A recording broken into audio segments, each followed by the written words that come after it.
ክቡር አባታችን የደብራችን ዋና አስተዳዳሪ ካህናት እግዚአብሔርን ብላችሁ ይቅርታውን ቸርነቱን አምናችሁ ከቅድስት ድንግል እናቱና ከቅዱሳን ባለሟሎቹ የሚገኘውን ጥበቃና ምልጃ ተስፋ አድርጋችሁ በዚህ ቦታ የተሰበሰባችሁ ወገኖቻችን እንዴት ዋላችሁ?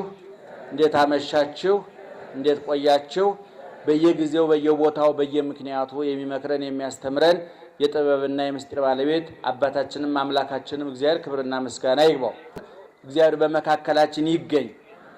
ምክር በሉ እስኪ። ምክር ነው። ምክር ሰናይት በሏ። ምክር ጮክ በሏ። ይዟችሁ ምክር ሰናይት ለኩሉ ዘይገብራ። ምክር ሰናይት ለኩሉ ዘይገብራ። ምክር ለሚያደርጋት ሁሉ መልካም ናት፣ በጎ ናት። የትምህርታችን መሪ ርዕስ ነው። ካጠር እንዳንወጣ ትዝ ያለን እንዳንናገር ከእግዚአብሔር ቃል እንዳናፈነግጥ ከፊት እየመራ የሚያስተካክለን የእግዚአብሔር ቃል ነው። ቃሉ የሚገኘው በመዝሙረ ዳዊት 110 ወይም በቅንፍ 111ኛው ላይ ነው የሚገኘው። የዚህ ቃል ባለቤት እግዚአብሔር ነው። ቃሉ ወደኛ እንዲደርስልን በመንገድነት ያገለገለው በአድራሽነት ያገለገለው ደግሞ ቅዱስ ዳዊት ነው። ዳዊት የዋህ፣ ቀና፣ ደግ፣ ታዛዥ ምናልባት ለጽድቅም ሆነ ለኃጢአት ለርኩሰትም ሆነ ለቅድስና ለትልቅ ክብርም ሆነ ለመጨረሻው ውርደት የበቃ እግዚአብሔር እንደ ልብ ያለ ሰው አገኘው ብሎ ያመሰገነው በቅንነቱ በየዋህነቱ እግዚአብሔር ያመሰገነው ወረከብኩ ብእሴመ የመነ ዘከመ ልብየ እንደ ልብ ያለ ሰው ምርጥ ሰው አገኘው ብሎ እግዚአብሔር የመሰከረለት ከታች 2-3 በጎችን በብትር ይጠብቅ የነበረ ሜዳ ለሜዳ ከበጎች ጋራ ሳር ሲያግጥ ውሃ ሲያጠጣ በጎቹን ከተኩላ ከቀበሮ ሲጠብቅ ይውል የነበረ በከፍተኛው ደረጃ ደግሞ በበጎቹ ፋንታ ሕዝበ እስራኤልን በበትሩ ፋንታ በትረ መንግስት በሜዳው ፋንታ ቤተ መንግስት ገብቶ ትልቁን የስልጣን ደረጃም የመጨረሻውን የድህነት ጥግም ያየ ከላይ እስከታች ለክብርም ሆነ ለውርደት ለከፍታም ሆነ ለዝቅታ ባይድ ያልነበረ ወርቆ ስለመነሳት ረክሶ ስለመቀደስ ጠፍቶ ስለመገኘት ከብሮ ስለመዋረድ ሙሉ አፉን ሞልቶ መናገር የሚችል በምድር ላይ 70 ዓመት የኖረ ከ70 ዓመት 40 ዓመቱን በንግስና በንጉስነት ያሳለፈ በቤተ ክርስቲያናችን ደግሞ የዘመራቸው መዝሙራት የማይገቡበት እንደ ጨው በአገልግሎታችን ሁሉ ጠብ እያደረግን የምንጠቀምበት ትልቅ ንጉስ ነው ዳዊት ማለት ነው። ዳዊት በጥቅሉ 150 መዝሙር ዘምሯል። እንግዲህ ኋላ መጽሐፍ ቅዱስን አጠናን ያሉ ሰዎች ተመራመርን ያሉ ሰዎች አንዳንዶቹ መዝሙሮች በዳዊት ስም ይጠሩ እንጂ የሌሎቹም ሰዎች ድርሰት አለበት የሚል አስተያየት የሰጡ አሉ። ዙሮ ግን 150 ዳዊቱም ከዳዊት አንደበት ሊወጣ የሚችል ወጥ የሆነ በስነ ጽሁፍ መመዘኛው በኪነ እንደው የስነ ጽሁፍ ሰዎች እንኳን ቢለኩት የስነ ጽሁፍን መመዘኛ የሚያሟላ የእግዚአብሔር ቃል ነው። በቤተ ክርስቲያን አገልግሎት ውስጥ የዳዊት መዝሙር የማይገባበት ቦታ የለም። ምእመናን ሁሉም ቦታ በቅዳሴያችን ውስጥ አለ፣ በሰዓታታችን ውስጥ አለ፣ በማይሌታችን ውስጥ አለ። ክርስትና ስንነሳ፣ ስናገባ፣ ስንሞሸር፣ ስንሞት፣ ስንቀበር፣ አግብተን ስንሞሸርም ሙተን ስንቀበርም የምንታጀበው በዳዊት መዝሙር ነው። በ40 በ80 ቀናችን ክርስትና ስንነሳም የምንታጀበው በዳዊት መዝሙር ነው። 365 ቀን በሙሉ ቅዳሴ በሚቀደስባቸው አብያተ ክርስቲያናት ሁሉ ከወንጌል በፊት 3 መስመር የዳዊት መዝሙር ይዜማል። ደህና መሻችሁ? በደንብ እየሰማችሁ ነው? በደንብ ስሙኝ። ስለዚህ ቅዱስ ዳዊት በቤተ ክርስቲያናችን ትልቅ መዝሙረ ዳዊት ትልቅ መጽሐፍ ነው። ዳዊትም ትልቅ ሰው ነው። ማን አክብሮታል ብያችኋለሁ? እግዚአብሔር አክብሮታል። የሚገርመው ነገር በ150 የዳዊት መዝሙር ያልተነገረ የሐዲስ ኪዳን ትንቢት የለም። እንደውም የሐዲስ ኪዳን እርሾ፣ የሐዲስ ኪዳን ጽንስ፣ የሐዲስ ኪዳን መነሻ መዝሙረ ዳዊት ነው ይላሉ አባቶቻችን።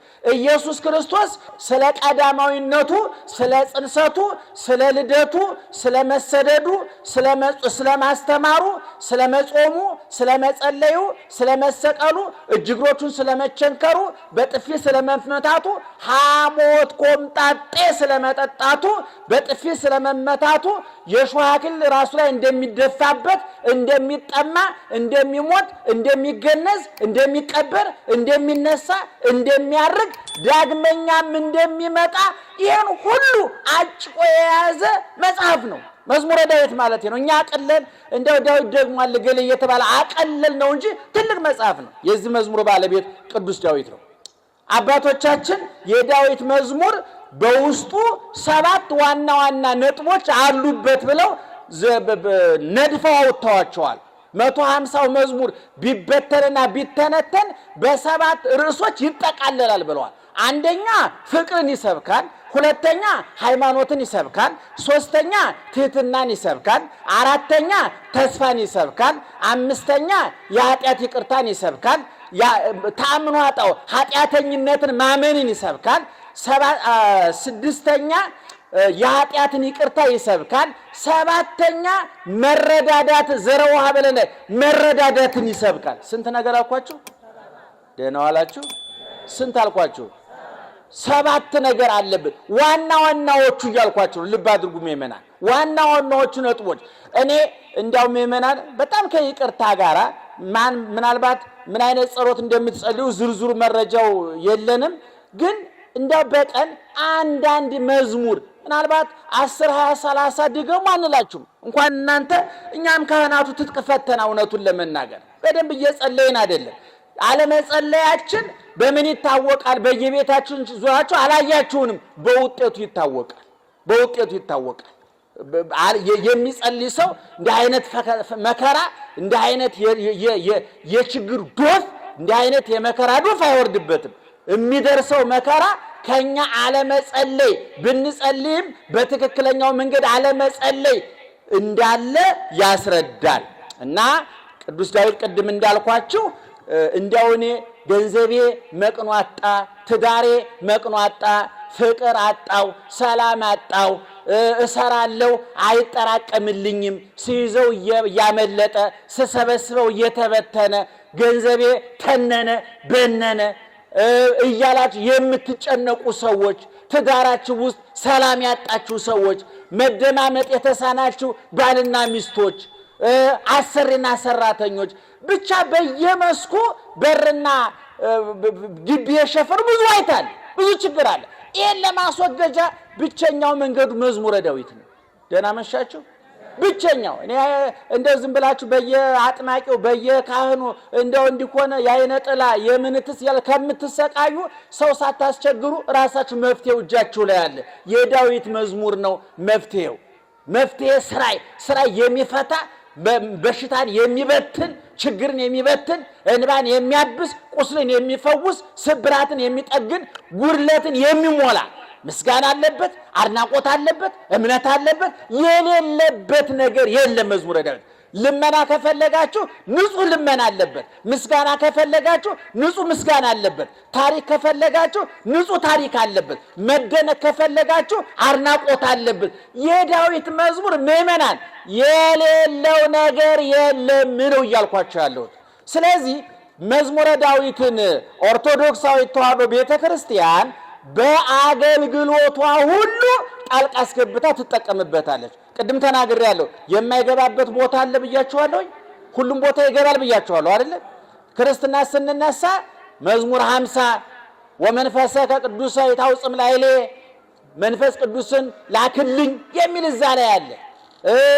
ስንሞትም ግቢ ነፍሴ ውስጥ ተረፍትኪ ነፍሴ ወደ ረፍትሽ ግቢ የሚል እንደው ስንቱን ጠቅሼ ስንቱን ተውድ እንደው ራሱን ችሎ 3-4 በጉባኤ የሚሰጥ ትምህርት ነው። እና ዙሮ ዙሮ አሁን ለዚህ ማምሻ እንደ ቀንበብና ወሰን መጠን አድርገን የምንነጋገርበት ከዚህ ከዳዊት መዝሙር ውስጥ አንደኛው ቅድም የጠቀስኩት ምክ ሰናይት ለኩሉ ዘይገብራ ምክር ለሚያደርጋት ለሚፈጽማት እስራኤል ላይ ለሚያውላት መልካም ናት ጠቃሚ ናት ይላል። የሚገርማችሁ ፍትሐ ነገሥት በተባለው የቤተ ክርስቲያናችን የሥርዓት መጽሐፍ ላይ ጥንታውያኑ የተዋህዶ ሊቃውንት ልጆቻችሁን ስታስተምሩ ምስጢር መዝሙረ ዳዊት መቅድመ መሐረወሙ ለውሉድክሙ መጽሐፈ ሲራክ ወዳዊት ወሰሎሞን በመጽሐፈ ሲራክ አፋቸውን እንዲፈቱ አድርጓቸው ይላሉ። እስከ 7 ዓመት እስከ 10 ዓመት ያሉ ሕፃናት ለምን ተመረጠ ካላችሁኝ እግዚአብሔርን መፍራት ያስተምራል፣ እናት አባትን መፍራት ያስተምራል፣ ታላቅን ማክበር ያስተምራል፣ ሽማግሌን ማክበር ያስተምራል፣ መላላክ መታዘዝን ያስተምራል። ይህን ስለሚያስተምር ልጆቻችሁን ይህን አስተምሩ ብሎ በፍትሐ ነገሥት ጽፈውልናል። እና እንግዲህ ቅድም ወደ ጥቅሱ ስንመጣ ቅዱስ ዳዊት ምክር በጎ ነገር ናት ይላል። እንግዲህ ምእመናን እንደው በዚህ ትምህርት እንድንረዳ የፈለኩት 2 ነገር ነው። አንደኛ ከማን ጋር ነው የምንማከረው? አማካሪዎቻችን እነማን ናቸው? እውነት እኛን ለመምከር የሚመጥኑ ሰዎች እየመከሩን ነው ወይ? ለመምከር ደረጃ የደረሱ ሰዎችስ እየመከሩን ነው ወይ? ሁለተኛ ከነማንስ ጋር ነው እየተማከርን ያለ ነው የሚለውን ማየት ያስፈልጋል። እኔን ታሪክ እንደምታውቁት የመጀመሪያው ንጉሥ ሥርወ መንግስት የሚባለው ዳዊት ነው። ከዳዊት ቀጥሎ የነገሰው ሰሎሞን ነው። ከሰሎሞን ቀጥሎ ሮብዓም የሚባል ንጉሥ ነግሶ ነበረ። ስንተኛ ንጉሥ ማለት ነው? ኧረ እንዴት ዋላችሁ? ስንተኛ? አንደኛ፣ ሁለተኛ ሰሎሞን፣ ሶስተኛ ሮብዓም። ሮብዓም ለዳዊት ለሮብዓም ምኑ ነው ማለት ነው? አያቱ ማለት ነው። ሰሎሞን ለዳዊት ምኑ ነው? አባቱ ማለት ነው። እነዚህ በተከታታይ የነገሱ ናቸው። የእስራኤል ነገስታት ናቸው። መቼም በክርስትናችን ውስጥ ስለ እስራኤል ሳንናገር ማለፍ አንችልም። እስራኤል በእውነቱ ዓለም ያልከፈለው ብድር የእስራኤል ብድር አለበት። እስራኤል ባለው ለክርስትና ለብሉይ ኪዳን ለሐዲስ ኪዳን ባለውለታዎች ናቸው። እስራኤላውያን ባይኖሩ እስራኤል ባትኖር ብሉይ ኪዳንም ሐዲስ ኪዳንም ማርያምም ክርስቶስም የሚባል ነገር የለም ነበር። እውነቱን ለመናገር የሚገርማችሁ ከ66ቱ የሐዲስና የብሉይ ኪዳን በጥቅሉ መጽሐፍ ቅዱስ ወደ 64 የሚሆነውን የጻፉት እስራኤላውያን ናቸው። ነቢያት በጠቅላላ ሐዋርያት በጠቅላላ እመቤታችንን ጨምሮ ከፍም ሲል ክርስቶስ እስራኤላዊ ነው። ብዙዎቹ እስራኤላውያን እስራኤል የሚባል ሀገር ባይኖር ህዝበ እስራኤል የሚባል ህዝብ ባይኖር ኑሮ ሐዲስ ኪዳን ብሉይ ኪዳን አጠቃላይ ክርስትና የሚባል ሃይማኖት አይኖርም ነበር። እነ ዳዊት እነ ሰሎሞን እስራኤላውያን ናቸው። እነ ሮብዓም እስራኤላውያን ናቸው። ምናልባት ዛሬ ሰዎች ታሪክና ፖለቲካ እየተምታታባቸው በእስራኤል የሚፈጸመውን በፊልስጤም የሚፈጸመውን አንዳንድ ጉዳይ እያዩ ሰዎቹን ሲሳደቡ ሲራገሙ ሰማለሁ። እኔ እውነቱን ለመናገር ፖለቲከኞች ሊያጠፉ ይችላሉ፣ መሪዎች ሊሳሳቱ ይችላሉ። ያ ህዝብ ግን ለዓለም ስልጣኔ፣ ለዓለም ሃይማኖት፣ ለዓለም ክርስትና ሌላው ቀርቶ ለእስልምናውም ቢሆን ውሃ ልኩና መሰረቱ የተጣለው በእስራኤላውያን እውነቱን ለመናገር እና ዳዊት ቅድም እንዳልኳችሁ የመጀመሪያው የእስራኤል ንጉሥ ነው። ቀጥሎ ሰሎሞን ነው። ቀጥሎ ሮብዓም ነው። እና ሰሎሞን ከሞተ በኋላ ባጭሩ ሮብዓም ነገሰ። ስንተኛው ንጉሥ እያልኳችሁ ነው? 3ኛው ንጉሥ። እና እስራኤላውያን ልክ ሮብዓም ሰሎሞን ሲሞትና ሮብዓም ሲነግስ እስራኤላውያን ሽማግሌ መረጡና ከትልልቆቹ ነገር አዋቂዎች ታሪክ የጠገቡ ምራቅ ያወጡ ማስረዳት የሚችሉ ትልልቅ ሽማግሌዎች ተመርጠው ወደ ሮብዓም መጡ። ለምንድን ነው የመጡት? ሮብዓምን ለማስገንዘብ ነው። መጥተው ምን አሉት? እባክህ አባት ሰሎሞን አገዛዙ ጸንቶብን ነበረ፣ ግብርም አብዝቶብን ነበረ። እባክህ አንተ ልጅ ነህ፣ ወጣት ነህ፣ አገዛዙን አቅልልን፣ ግብርም ቀንስልን። ያንን ካደረክልን ሰጥለጥ ብለን እንገዛልሃለን ብለው ነገሩት። ደህና መሻችሁ። እነማን ናቸው? እነማን ናቸው? ለማን ነው? ለንጉሱ፣ ለወጣቱ ማለት ነው። ከዛ ሮብዓም ይሄንን ጉዳይ ከ3 ቀን በኋላ ተመለሱ፣ መልሱን እነግራችኋለሁ አላቸው። አሁን ሮብዓም እነዛን ሸኘና በቤተ መንግስቱ 2 አይነት ሰዎች አሉ። ግማሾቹ በአባቱ በሰሎሞን በአያቱ በዳዊት ዘመን የነበሩ እድሜ የጠገቡ መከራ የሚያውቁ ፈተና እንደሚታለፍ የሚያውቁ የሀገር አመራር ጥበብና ብልሃት ያላቸው ልምድ የቀሰሙ ሽማግሌ ሰዎች አሉ በቤተ መንግስቱ።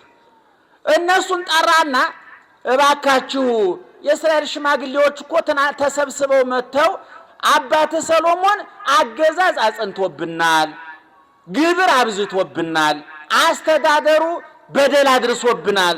እባክህ ከአባት ተሽለ ተገኝና አንተ አገዛዙንም አቅልልን፣ ግብሩንም ቀንስልን፣ አስተዳደሩንም አስተካክልልን አሉኝ ብሎ ነገራቸው። ለነማን የነገራቸው?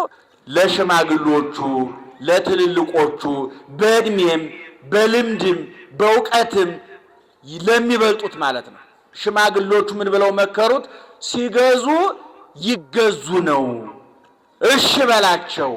አባቴ አገዛዝ አጽንቶባችሁ ከሆነ አቀልላችኋለሁ፣ ግብር አብዝቶባችሁ ከሆነ እቀንስላችኋለሁ፣ አስተዳደር ተበላሽቶባችሁ ከሆነ አስተካክላለሁ፣ ግድ የላችሁም ታገሱኝ ብለህ በፍቅር ሸኛቸው ብለው መከሩት። እነዚህን ሽማግሎቹን ተማከራ አስወጣና ከሱ ጋር አፈር ሲፈጩ፣ ውሃ ሲራጩ፣ ዝርዝር ሲቀጩ የዋሉ ያደጉትን ጎረምሶቹን ወጣቶቹን በሱ ያስተሳሰብ ልክ ያሉትን ጎረምሶቹን ጠራና ይህን ጉዳይ አማከራቸው። ህዝቡ እኮ ሽማግሌ ልኮ አገዛዝ አቀልልን አለኝ፣ ግብር ቀንስልን አለኝ፣ አስተዳደርም አስተካክልልን አለኝ ብሎ አማከራቸው። ለነማን? ደህና ዋላችሁ። ለነማን? ቅድም ለነማን ነበር ያማከረው?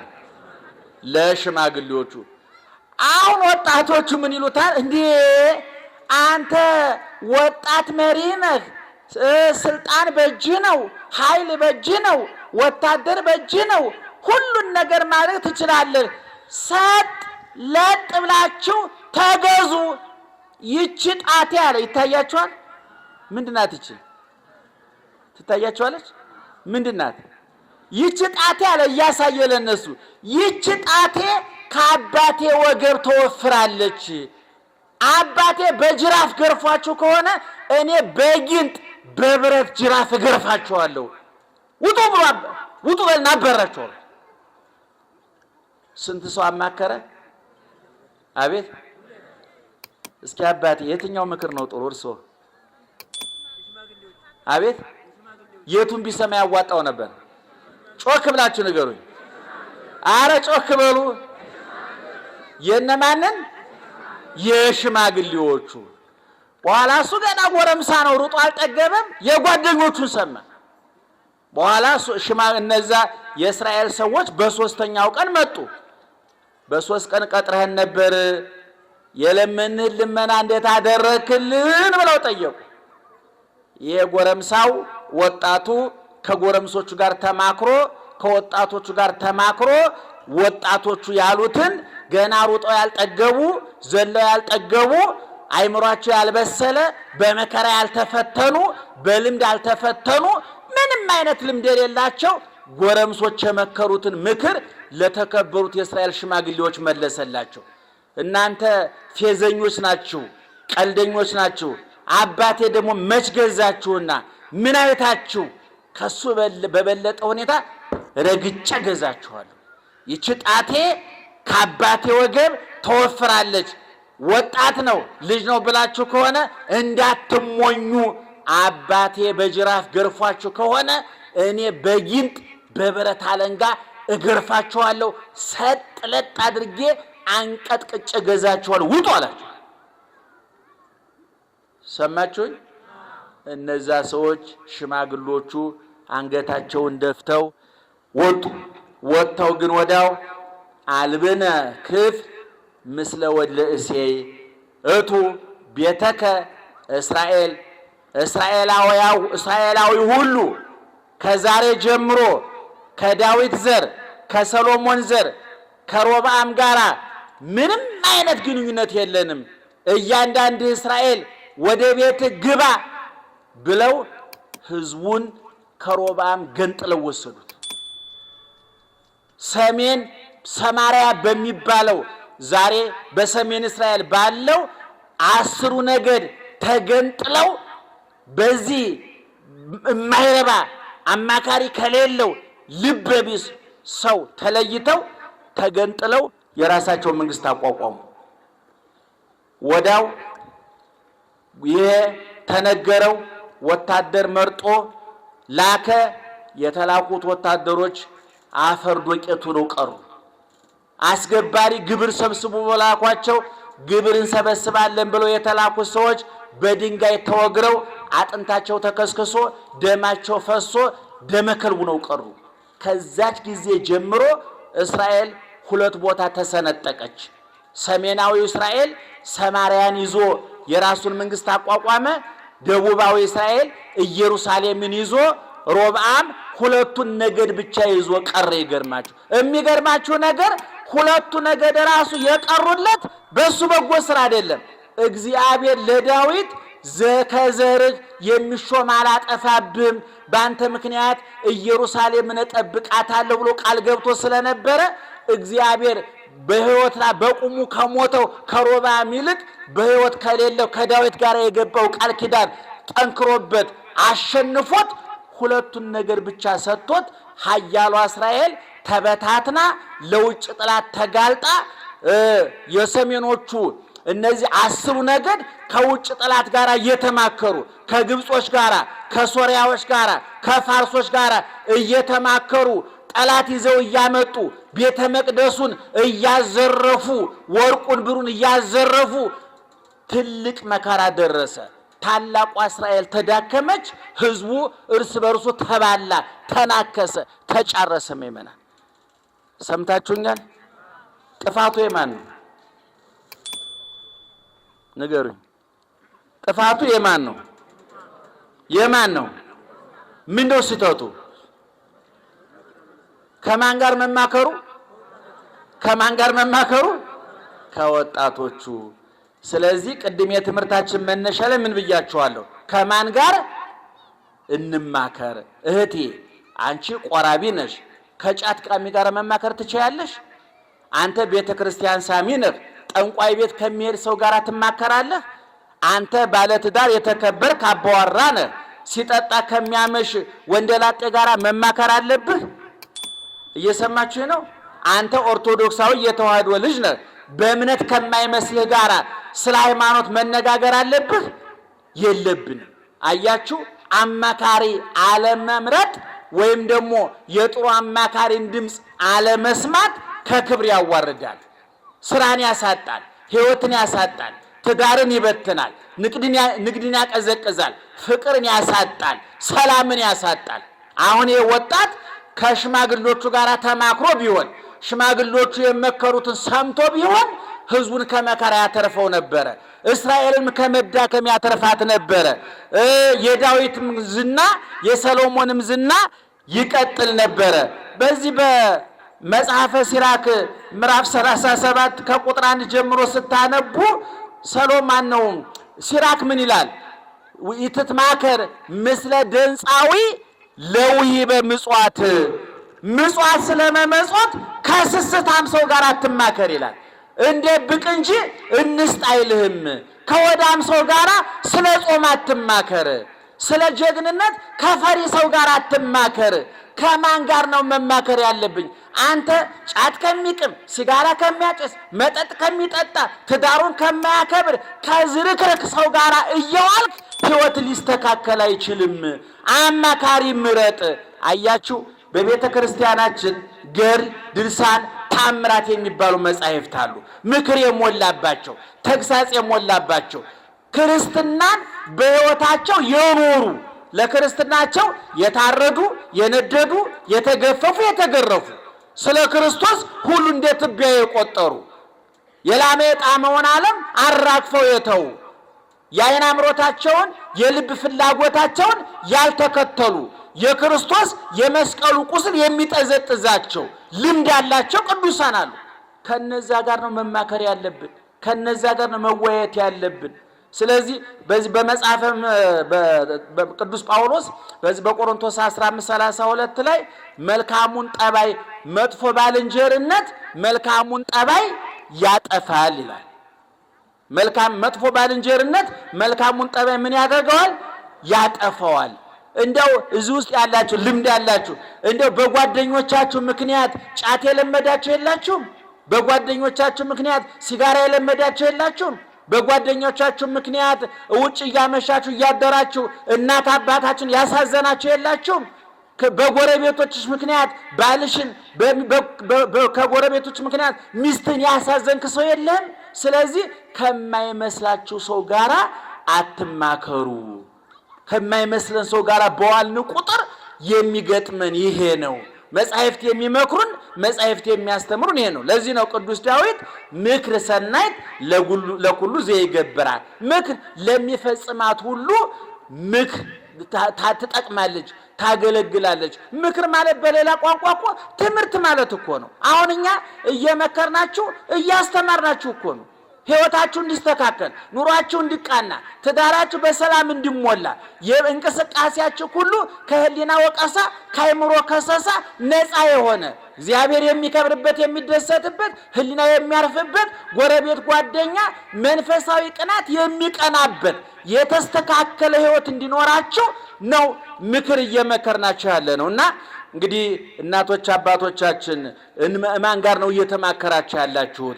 ጓደኞቻችሁ እነማን ናቸው? ይሄንን ቆም ብላችሁ ማሰብ አለባችሁ። በትዳር ውስጥ ያላችሁ ሰዎች እስኪ እንዴ በጣም ያሳዝናል እኮ እናት አባቱ ጋር እየተማከረ ሚስቱን የሚጎዳ ሰው አለ እኮ። እንደው በግድ ጥላት ጋር መማከር ብቻ እኮ አይደለም። አንድ ምክር ከማን ጋር ስንማከረው ውጤታማ የሆነው? ስለ ትዳርህ ከእናት ጋር ለምን ትማከራለህ? ከአባት ጋር ከወንድም ከእህት ጋር ከጓደኛ ጋር ለምን ትማከራለህ? አንተ የቅርብ ገመናህን የምታውቀው ውስጥህን የምታውቀው ብትታመም ሐኪም ቤት፣ ብትታሰር ፖሊስ ጣቢያ፣ ብትሰደድ ስንቅህን ይዛ የምትከተል ሚስት ናት። ከማን ጋር? ለዚህ እኮ ነው መጽሐፉ ሰው እናትና አባቱን ይተዋል ማንን ይከተላል ነው የሚለው? ሚስቱን ይከተላል ነው የሚለው። እናትና አባት ድርሻ አላቸው። እናትና አባትህን አክብር ተብሏል። ልክ ነው። እናትህን እርዳ ጦር ተብሏል። የአባት እርግማን መሰረትን ያፈርሳል ይላል። ዘመን እንዲረዝም እናት አባትን አክብር ተብሏል። መከበር አለባቸው። ነገር ግን ማማከር በሌለባቸው ቦታ እናማከራለን ሲሉ ግን ረፉ ማለት አለባቸው። እማዬ አንቺና ባለቤትን ከኔ በላይ አታውቃትም፣ አባዬ ከኔ በላይ አታውቃትም። ምክንያቱም እኛ የትዳር ብዙ የምናስተምረው ስላለ አንዱ ችግር ይሄ ስለሆነ አማካሪ ባለመምቀጠራቸው ከማን ጋር እንማከር ማን ይምከረን የሚለውን አጥንተን ስለማናውቀው ትዳራችን አደጋ ላይ ይወድቃል። ገንዘብ ሳናጣ፣ ጤና ሳናጣ፣ ልጅ ሳናጣ፣ ቤት ሞልቶ ተትረፍርፎ በአማካሪ ምክንያት የተበተነ ትዳር፣ የተበላሸ ጓደኝነት፣ የተጣመመ ጉርብትና አይተን እናውቃለን። ስለዚህ ከወጣቱ ከሮብዓም መማር ያለባችሁ ልምድ ካላቸው ተማከሩ። በእድሜ የሚበልጧችሁ በእምነት ከናንተ የተሻሉ እኛውን በቤተ ክርስቲያናችን እኛ ገና ዳዴ የምንል መምህራን ከኛ የተሻሉ ጸሎት የሚጸልዩ ዳዊት የሚደግሙ እግዚአብሔርን ቀምሰው ያዩ ብዙ አባቶች አሉ። ከነሱ እንማከራለን። ለእናንተ ስለማንናገር ነው። ጸልዩልን እንላቸዋለን። ሰላም ለኪ ድገሙልን እንላቸዋለን። ምክንያቱም በእድሜም ይበልጡናል፣ በእውቀት ይበልጡናል፣ በእምነት ይበልጡናል፣ በበጎ ስራ ይበልጡናል። ከነሱ ጋር ስንማከር የበለጠ ጠንክር እንወጣለን፣ የበለጠ በርትተን እንወጣለን። አዲስ ሯጭ ልምድ ካለው ሯጭ እኮ ልምድ ይጠይቃል አይደለም?